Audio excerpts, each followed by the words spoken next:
persones que van col·laborar en aquesta part del projecte per distintes raons, però dic el nom. Estem en un moment molt interessant. Hem acabat la primera fase, una fase iniciativa de la Fundació Societat i Progrés i amb l'ajuda i la financiació del Plan Avanza del Govern d'Espanya.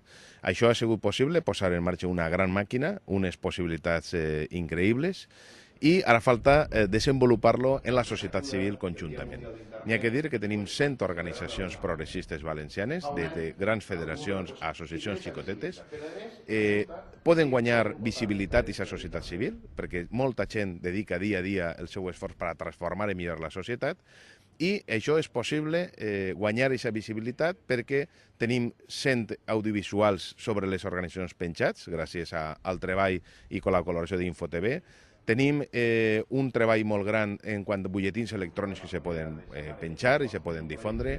Tenim els foros, tenim la intranet, la gent pot treballar entre ells i el que falta ara és la formació, sobretot, perquè són ferramentes molt simples, molt intuïtives.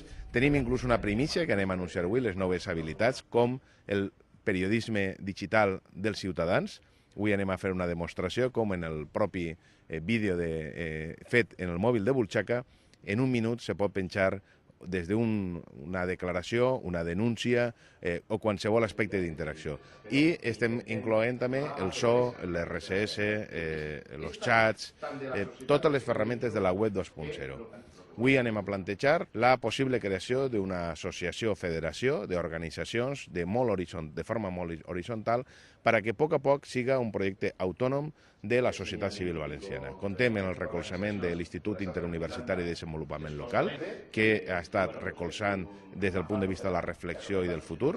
Contem en el recolzament de diverses empreses valencianes importants, Indenova, Honestic, ha estat també participant Global Metanoia, Ciba Comunicació, la mateixa InfoTV, i moltíssima gent que el que volem ara aspirar també és a crear una xarxa de corresponsals de ciutadans i ciutadanes compromesos en el nostre país valencià que d'alguna forma actuen també de vertebradors per a ajudar a vertebrar en aquests nucs que té una xarxa i per tant estem teixint la xarxa que és el moment ara. Hi ha societat civil però n'hi ha que enfortir-la. Una societat civil que no apareix en els mitjans de comunicació oficials. Llàstima el concurs de TDT aquí se va donar, no s'ha donat a altres televisions que tenen una altra pluralitat de visió.